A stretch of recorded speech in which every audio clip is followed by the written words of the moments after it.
안녕하세요. 오늘은 2월 8일입니다. 수파자 서혜정 성우와 함께하는 성경 낭독 챌린지입니다. 오늘 낭독할 성경은 창세기 41장, 마가복음 11장, 욥기 7장, 로마서 11장입니다.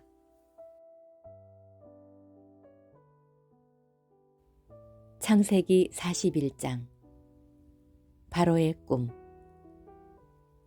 그로부터 만 2년이 지난 후에 바로가 꿈을 꾸었다. 그가 나일강가에 서서 보니 건강하고 살찐 암소 7마리가 강에서 올라와 풀을 뜯어먹고 있었다.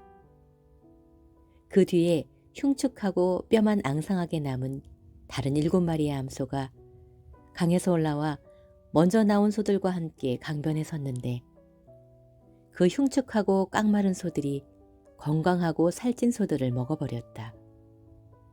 그러고서 바로는 꿈에서 깨어났다. 그는 다시 잠이 들어 두 번째 꿈을 꾸었는데, 줄기 하나에 무성하고 알찬 7 이삭이 나오고, 그 후에 사막의 바람이 말라붙어 쭉정이가 된 다른 7 이삭이 그 줄기에서 나와 먼저 나온 무성하고 알찬 7 이삭을 삼켜버렸다. 그러고서 바로가 깨어보니 그것이 꿈이었다. 아침에 그는 번민하다가 이집트의 모든 마법사들과 지혜로운 자들을 불러 그들에게 자기 꿈을 말했으나 그 꿈을 해석하는 사람이 아무도 없었다. 그러자 술 따르는 신하가 바로에게 말하였다. 내가 오늘 비로소 내 잘못을 기억합니다. 폐하께서 빵 굽는 신하와 나에게 노하셔서 우리를 경호대장의 집에 가두셨을 때, 우리가 같은 날 밤에 서로 다른 꿈을 꾸게 되었는데, 그곳에 경호대장의 종으로 있던 히브리 청년이 우리와 함께 있었습니다. 그래서 우리가 그에게 우리 꿈 이야기를 했더니 그가 우리 꿈을 각각 해석해 주었습니다. 결국 그의 해몽대로 나는 복직이 되고 빵 굽는 신하는 나무에 달려 처형되었습니다. 바로가 요셉을 데려오라고 사람을 보내자 그들이 급히 그를 감옥에서 데려왔다. 요셉은 곧 수염을 깎고 옷을 갈아입은 다음 바로 앞에 나왔다. 이때 바로가 요셉에게 내가 꿈을 꾸었는데 그것을 해석해 줄 사람이 아무도 없다. 그러나 나는 내가 꿈을 잘 해석한다는 말을 들었다. 하고 말하였다. 그래서 요셉은 나는 할 수 없지만 하나님이 왕께서 그 꿈의 뜻을 말씀해 주실 것입니다. 하고 대답하였다. 그러자 바로가 요셉에게 말하였다. 내가 꿈의 나일강가에 서서 보니 건강하고 살찐 암소 7마리가 강에서 올라와 풀을 뜯어먹고 있었다. 그 뒤에 흉측하고 뼈만 앙상하게 남은 다른 7마리의 암소가 강에서 올라왔는데, 그것들은 내가 이집트의 그 어느 곳에서도 보지 못한 아주 흉측한 소들이었다. 그 흉측하고 깡마른 소들이 먼저 올라온 살찐 소들을 먹었으나 먹은 것 같지 않아 여전히 흉측하기만 보였다. 그러고서 내가 꿈에서 깨어났다. 잠시 후 다시 나는 잠이 들었는데, 꿈에 보니 줄기 하나에 무성하고 알찬 7 이삭이 나오고, 그 후에 사막의 바람에 말라붙어 쭉정이가 된 다른 7 이삭이 그 줄기에서 나와 먼저 나온 무성하고 알찬 7 이삭을 삼켜버렸다. 내가 그 꿈을 마법사들에게 말했으나 그것을 설명하는 자가 아무도 없었다. 그러자 요셉이 바로에게 말하였다. 그 2가지 꿈은 한 가지 일을 뜻합니다. 하나님이 앞으로 일어날 일을 왕에게 보이신 것입니다. 7마리의 살찐 소는 7년을 가리키며 7개의 알찬 이삭도 7년을 말합니다. 그래서 그 꿈은 동일한 것입니다. 그 후에 올라온 여위고 흉측한 소도 7년을 가리키며 사막의 바람에 말라붙어 쭉정이가 된 그 7 이삭은 7년 동안의 기근을 뜻합니다. 내가 왕에게 말씀드린 대로 바로 이것이 하나님께서 왕에게 보이신 앞으로 일어날 일들입니다. 앞으로 7년 동안 이집트 전역에 큰 풍년이 있을 것입니다. 그러나 그 후 7년 동안은 흉년이 될 것이며 흉년으로 풍요롭던 시절은 다 잊혀지고 이 땅은 황폐해질 것입니다. 그 기근이 너무 심함으로 이 땅에서 이전의 풍년을 기억하지 못할 것입니다. 왕이 꿈을 2번 연달아 꾸신 것은 하나님이 이 일을 정하셨으며 그 일을 속히 행하실 것을 뜻합니다.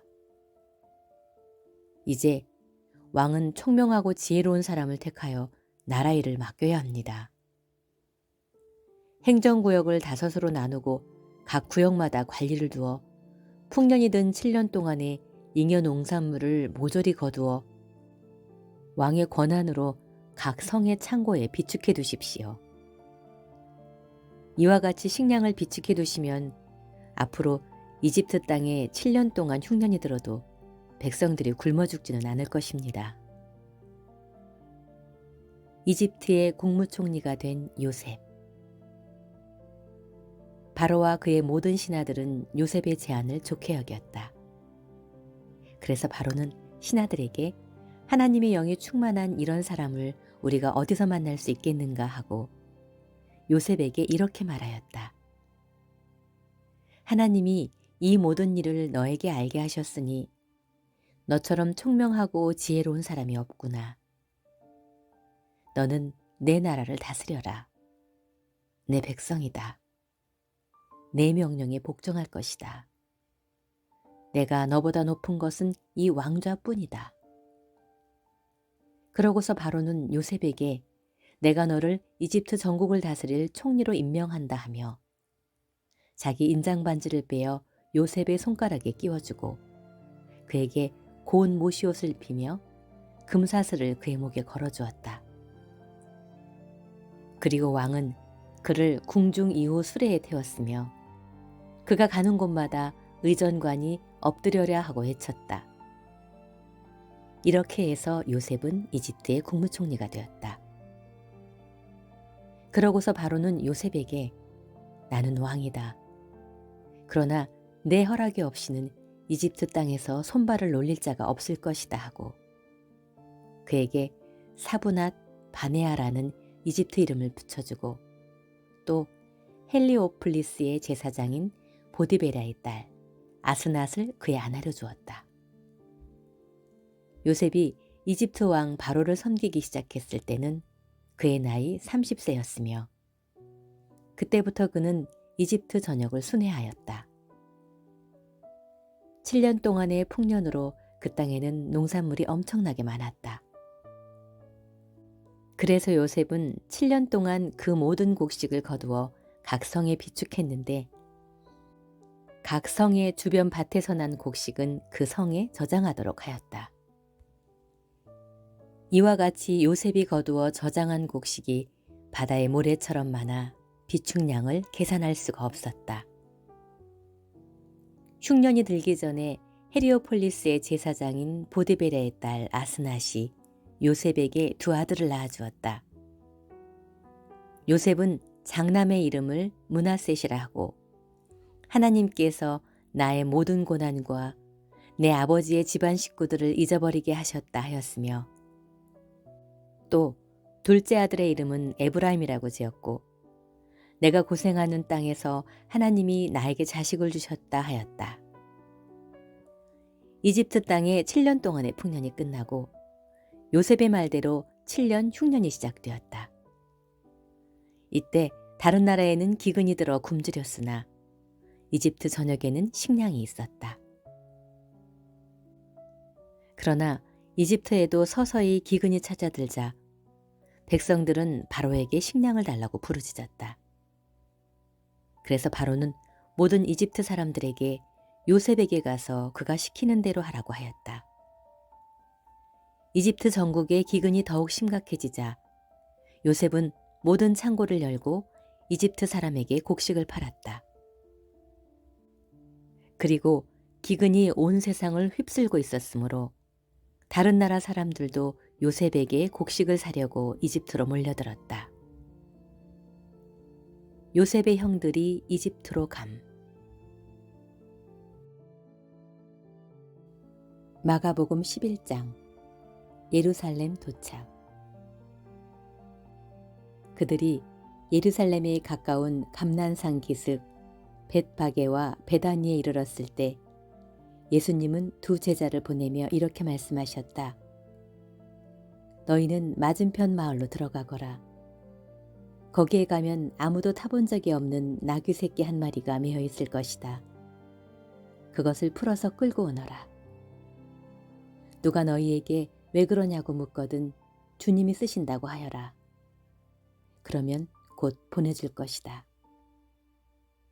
그래서 그들이 가서 문밭 길거리에 나귀 새끼가 매어 있는 것을 보고 풀자. 거기 섰던 사람들이 무슨 일이요? 왜 나귀를 푸시오 하고 물었다. 제자들이 예수님께서 일러주신 대로 대답하자 그들이 허락하였다. 제자들은 나귀 새끼를 예수님께 끌고 와서 자기들의 겉옷을 그 위에 걸쳐두었다. 예수님이 나귀에 올라타시자 많은 사람들이 겉옷을 벗어 길에 펴기도 하고 들에서 푸른 가지를 꺾어다 길에 깔기도 하였다. 그리고 예수님을 앞뒤로 에워싸고 가는 군중들은 호산나 주의 이름으로 오시는 분에게 찬양을 앞으로 올 우리 조상 다윗의 나라여 가장 높은 곳에서 호산나 하고 환호성을 올렸다.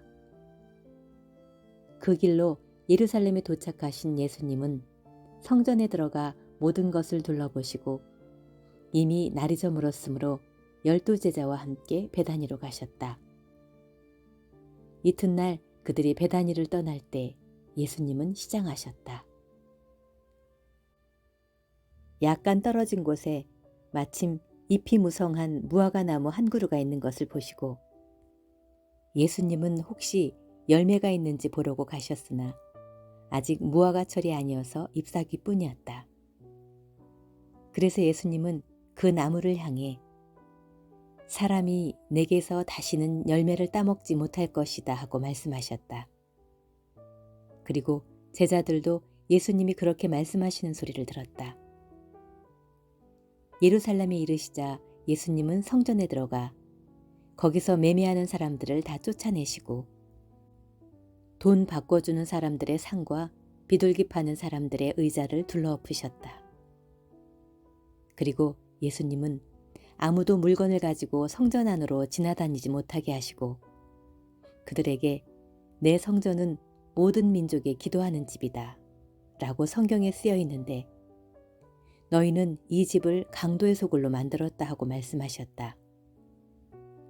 대제사장들과 율법학자들은 이 말을 듣고 예수님을 죽일 방법을 의논하였다. 이것은 모든 사람들이 예수님의 가르치심에 놀람으로 그들이 예수님을 두려워했기 때문이었다. 날이 저물자 예수님의 일행은 다시 성 밖으로 나갔다. 다음 날 아침 그들은 길을 가다가 예수님이 저주한 무화과 나무가 뿌리째 마르는 것을 보았다. 이때 베드로가 예수님의 말씀이 생각나서 선생님 저것 좀 보십시오. 어제 저주하신 무화과 나무가 말라버렸습니다 하자 예수님이 제자들에게 이렇게 말씀하셨다. 하나님을 믿어라.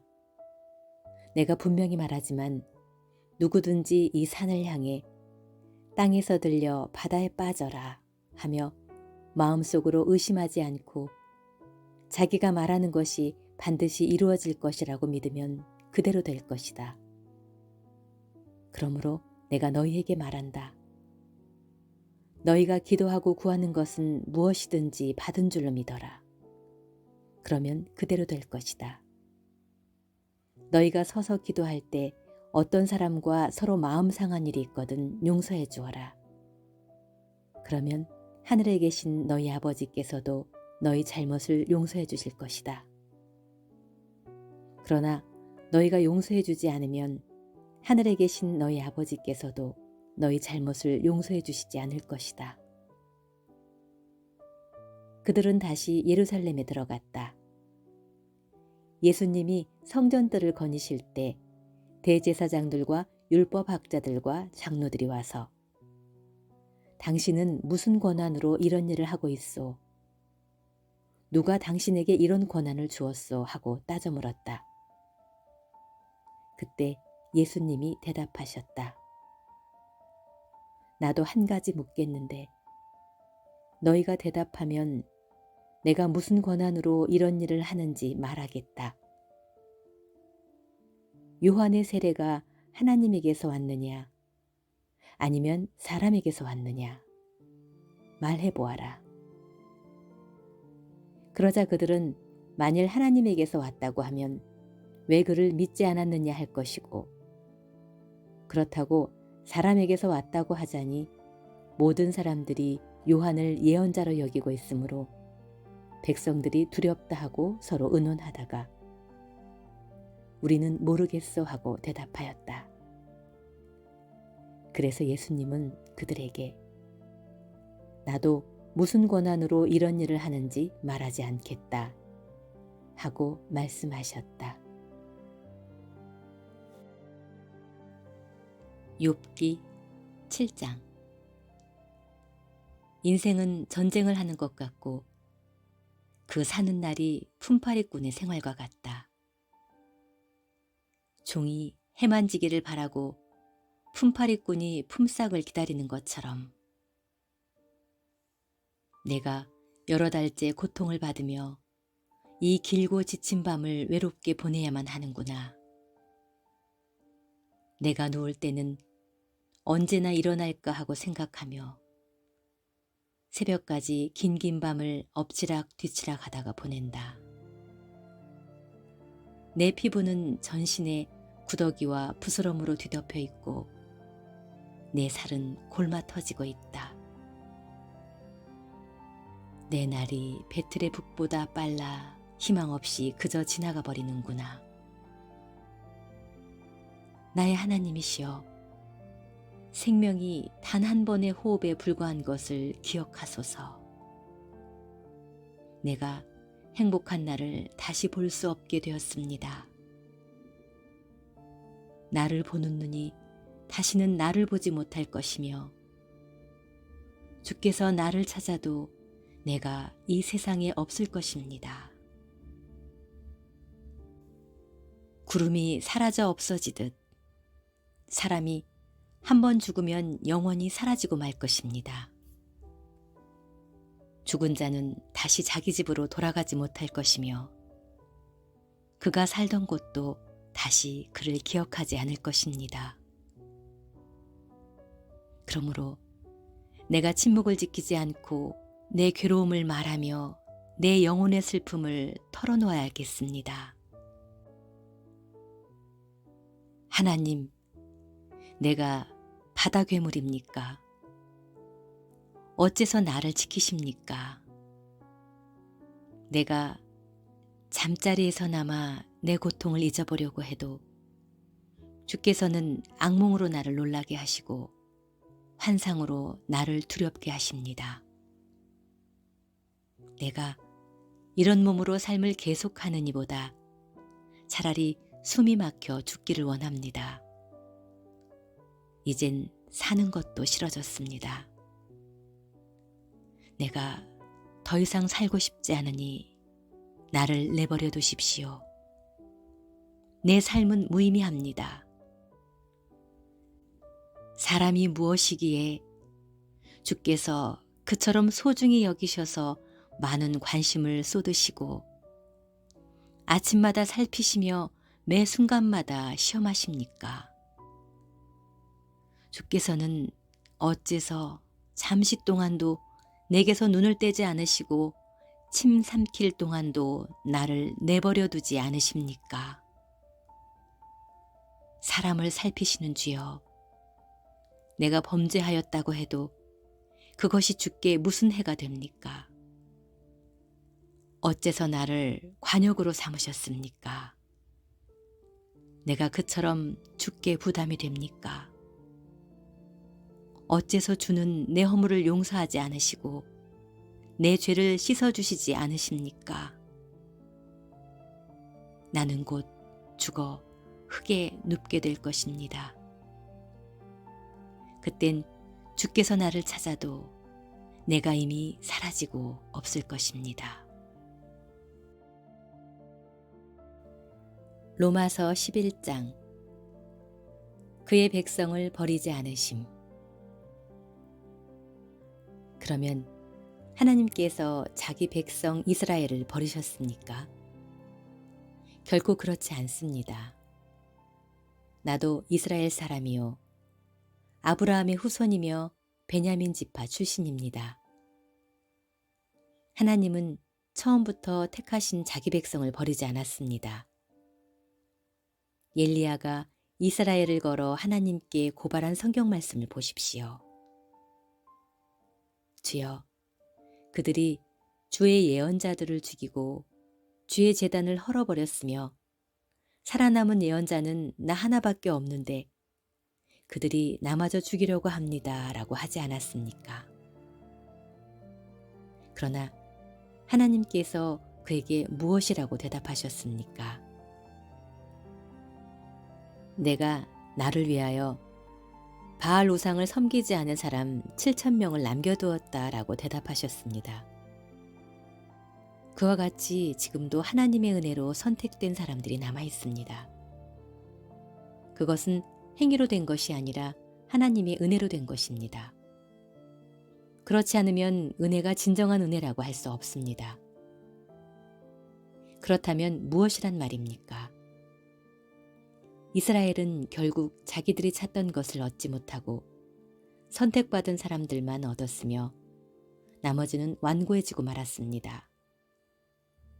그것은 성경에 하나님이 그들의 정신을 흐리게 하여 오늘날까지 보지도 듣지도 못하게 하셨다라고 한 말씀과 같습니다.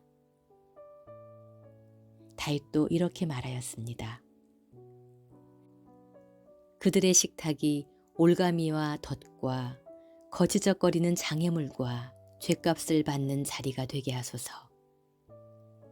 그들의 눈이 어두워 보지 못하게 하시고 그들의 등은 항상 굽어 있게 하소서. 그렇다고 이스라엘이 넘어져서 영영 패망하였습니까? 결국 그렇지 않습니다. 하나님께서는 도리어 그들의 범죄로 이방인들을 구원하여 이스라엘이 그들을 보고 질투하게 하셨습니다. 이스라엘의 범죄와 실패가 온 세상 사람들에게 넘치는 축복을 가져다 주었다면 이스라엘 전체가 하나님께로 돌아올 때는 더더욱 큰 축복이 넘치지 않겠습니까? 나는 이방인 여러분들에게 말합니다. 내가 이방인의 사도가 되었으니 내 직분을 자랑스럽게 여깁니다. 나는 어떻게 해서든지 내 동족의 마음속에 질투심을 불러일으켜 그들 가운데 몇 사람이라도 구원하기를 바라고 있습니다. 이스라엘이 버림받은 결과로 온 세상 사람들이 하나님과 화목하게 되었다면 하나님께서 그들을 다시 받아주실 때는 죽은 사람이 다시 살아난 것과 같을 것입니다. 처음 익은 곡식가루가 거룩하면 떡덩이도 거룩하고 뿌리가 거룩하면 가지도 거룩합니다. 참 감람나무 가지 얼마가 꺾이고 돌 감람나무인 여러분이 거기에 접붙여져서 참 감람나무 뿌리의 양분을 함께 받게 되었습니다. 그렇다면 접붙임을 받은 여러분은 그 꺾인 가지들에 대해서 자랑해서는 안 됩니다. 아무리 자랑하여도 여러분이 뿌리를 지탱해 주는 것이 아니라 뿌리가 여러분을 지탱해 주기 때문입니다. 그러면 여러분은 우리의 접붙임을 위해서 가지들이 꺾여졌다고 말할 것입니다. 그렇습니다. 그들은 믿지 않았으므로 꺾여졌고 여러분은 믿음으로 접붙여졌으니 교만하지 말고 두려워하십시오. 하나님께서 원가지인 유대인들도 아끼지 않으셨다면 이방인인 여러분도 아끼지 않을 것입니다. 하나님은 약속을 지키신다. 그러므로 여러분은 하나님의 자비로우심과 엄하심을 생각하십시오. 넘어진 사람들에게는 하나님이 엄하게 다스렸습니다. 그러나 여러분이 계속 하나님의 은총 가운데 있으면 여러분에게는 자비를 베푸실 것입니다. 그러지 않을 때에는 여러분도 잘리게 될 것입니다. 꺾인 가지와 같은 유대인들도 그들의 불신앙만 버린다면 접붙임을 받게 됩니다. 이것은 그들을 다시 접붙일 수 있는 능력이 하나님께 있기 때문입니다. 원래 돌 감람나무였던 여러분이 거기서 잘려서 참 감람나무에 접붙임을 받았다면 원가지인 이 사람들을 본래의 참 감람나무에 접붙이는 일이야 얼마나 더 쉽겠습니까? 형제 여러분, 여러분은 자만하지 않기 위해서도 한 가지 알아야 할 비밀이 있습니다. 이것은 하나님께 돌아오는 이방인의 수가 다 차기까지 일부 이스라엘 사람이 불신앙을 고집하겠지만 그 후에는 모든 이스라엘 사람이 다 구원을 받을 것이라는 사실입니다. 그것은 성경에 이렇게 쓰인 말씀과 같습니다. 구원자가 시온에서 올 것이니 그가 이스라엘 백성에게서 경건치 않은 것을 제거할 것이다. 그리고 이것은 내가 그들의 죄를 없앨 때에 그들과 맺을 내 계약이다. 기쁜 소식의 견지에서 보면 이스라엘 사람들은 여러분을 위해 하나님의 원수가 되었지만 선택이란 점에서 보면 그들은 조상들 때문에 하나님의 사랑을 입은 사람들입니다. 하나님의 은혜의 선물과 부르심에는 후회하는 일이 없습니다. 전에는 여러분이 하나님께 순종하지 않았으나 지금은 이스라엘 사람들의 불순종 때문에 여러분이 하나님의 은혜를 받게 되었습니다. 이와 마찬가지로 그들이 지금은 불순종하고 있으나 여러분에게 베푸신 하나님의 은혜의 결과로 그들도 은혜를 받게 될 것입니다. 하나님이 모든 사람을 불순종에 맡겨두시는 것은 그들 모두에게 은혜를 베풀기 위해서입니다. 하나님의 지혜와 지식의 부요함이란 그 깊이가 한이 없습니다. 그분의 판단은 헤아릴 수 없으며 그분의 길은 추적할 수가 없습니다. 누가 주의 마음을 알았으며 누가 그분의 상담자가 되었습니까? 하나님께 먼저 드렸으니 하나님이 갚아주셔야 한다고 말할 사람이 누굽니까? 만물이 다 그분에 의해서 창조되었고 그분을 통해서 생동하며 그분을 위해 존재합니다. 하나님께 길이길이 영광을 돌립시다. 아멘.